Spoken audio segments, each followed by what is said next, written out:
Kita baca berita lagi, kali ini dari humas.polri.go.id ya. Judulnya adalah Polres Purbalingga ungkap kasus penipuan. 4 pelaku merupakan napi lapas Jawa Timur ya. Jadi 4 pelakunya ternyata anggota lapas Jawa Timur ya. Polres Purbalingga berhasil mengungkap kasus penipuan jual beli truk secara online melalui aplikasi Facebook. Jadi penipuannya ini melalui Facebook ya.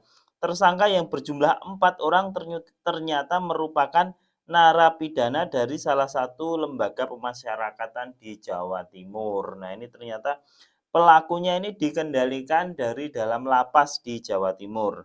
Ya, disampaikan bermula saat korban menjual truk seharga 120 juta melalui marketplace Facebook. Postingan ditemukan oleh pelaku berinisial JD yang memang bertugas mencari sasaran. Jadi JD ini mencari sasaran penipuan, kemudian cari iklan di Facebook ya. Nemu ada iklan orang jual truk 120 juta ya. Kemudian menggunakan akun Facebook bernama Rizky Hayatifanto berkomunikasi dengan seolah-olah akan membeli truk tersebut. Setelah melakukan penawaran, kemudian meyakinkan korban dengan mengirimkan struk pembayaran palsu. Nah, ini hati-hati ya. Ini hati-hati sekali kalau kita dikirimi struk itu hati-hati sekali, harus dicek ya. Harus dicek karena bikin struk palsu itu gampang, cuman ngedit-ngedit itu gampang sekali ya. Gampang sekali, udah banyak aplikasi yang digunakan untuk ngedit gambar, ngedit buat struk palsu. Jadi seolah-olah ada struk ATM itu loh, struk pembayaran, struk transfer gitu loh ya, struk transfer. Nah, pelaku lain yaitu YM bertugas membuat struk palsu senilai 120 juta. Jadi emang ada ya komplotannya ini, satunya mencari korban ya, kemudian satunya membuat struk palsu ya. Kemudian dikirimkan kepada korban. Setelah struk dikirim, kemudian memblokir rekening korban melalui call center saat BRI 14017. Nah, ini jadi modusnya ketika sudah dilarga terus bikin struk palsu, kemudian pelaku ini memblokir rekening korban sehingga tidak bisa dicek saldonya. Nah, ini caranya blokir kan biasanya menghubungi call center bank, kemudian ditanyai data-data kredensial. Nah, ini pentingnya kita jaga data-data pribadi ya. Kalau kita blokir rekening itu biasanya kan ditanyai nomor rekening, kemudian nama, tempat tanggal lahir, nama ibu kandung, dan nomor ATM. Biasanya kan itu. Nah, kalau yang paling susah didapat, yang paling rahasia itu kan nama ibu kandung sama nomor kartu ATM. Lah, kalau ini udah jebol ya, pelaku bisa aja memblokir rekening korban, itu bisa aja ya. Kemudian sehingga korban nggak bisa ngelihat rekeningnya di ATM gitu loh. Saldonya berapa nggak tahu. Sementara pelaku ngasih struk palsu nih. Struk palsu dikasih lewat foto, pas mau dicek, loh ATM-nya pas error kan gitu kan ya. Nah, setelah mengirimkan bukti struk transfer palsu, kemudian para korban menelpon ke call center BRI agar nomor rekening korban diblokir. Selanjutnya pelaku berinisial TS bertugas mencari pembeli dari truk tersebut yang seolah-olah sudah dibayar.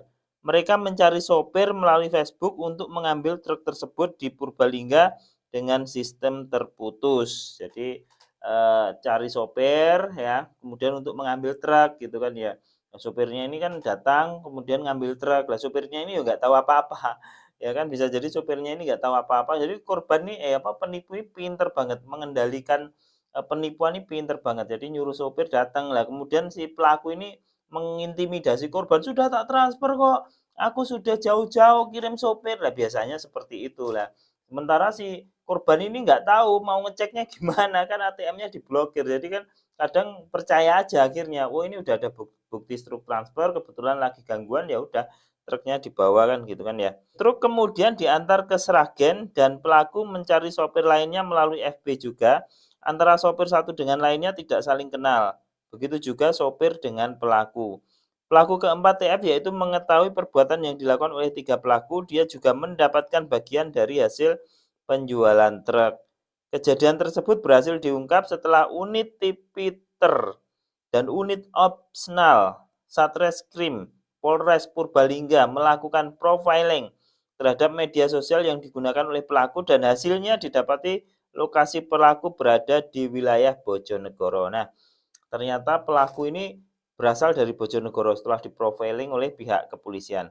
Setelah dilakukan pendalaman, penyidik mendapatkan lokasi mereka di dalam lapas. Jadi setelah di-tracking sama polisi ternyata keberadaannya di dalam lapas. Canggih loh polisi sebenarnya. Mudah-mudahan lebih banyak lagi yang mau tracking seperti ini Pak polisi ya, sehingga penipuan-penipuan nggak ada gitu ya. Setelah dilakukan pendalaman, petugas berhasil menemukan sejumlah barang bukti. Ya, pelaku dipindahkan ke Purbalingga pada Mei 2023 untuk proses penyidikan. Keempat pelaku melanggar pasal 378 KUHP dengan ancaman hukuman 4 tahun penjara. Barang bukti yang diamankan 1 lembar print palsu, 1 bendel percakapan melalui WA antara pelaku dengan korban, kemudian foto-foto kendaraan truk, 2 ponsel merek Vivo Y12 warna merah dan hitam, kemudian ponsel Xiaomi warna hitam dan ponsel Oppo A77 warna hitam. Wih, dari dalam penjara ponselnya banyak ya, no comment ya. Yang penting kita hati-hati, mudah-mudahan kita semua terhindar dari modus-modus penipuan. Dari kasus ini kita belajar bahwa jangan asal percaya bahwa stroke palsu itu bikinnya gampang, sehingga apapun yang terjadi kita harus cek apakah dimutasi rekening kita ini benar-benar ada transaksi atau tidak. Kalaupun e-banking kita diblokir oleh penipu, ya jangan lepaskan barang kita, tunggu sampai benar-benar kita yakin bahwa uang itu masuk ke rekening kita. Jadi tetap hati-hati dan waspada ya, wis ngawur ini, banyak banget penipuan di mana-mana.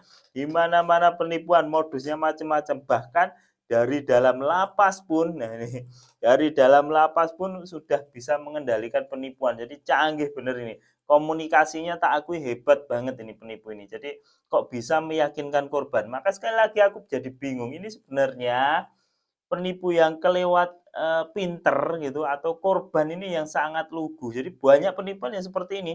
Jadi kesannya kok lugu banget gitu loh. Gampang banget dibilangin penipu ya.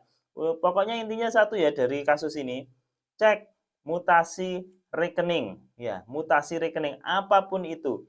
Sebelum masuk jangan percaya, jangan melepas barang kita ya.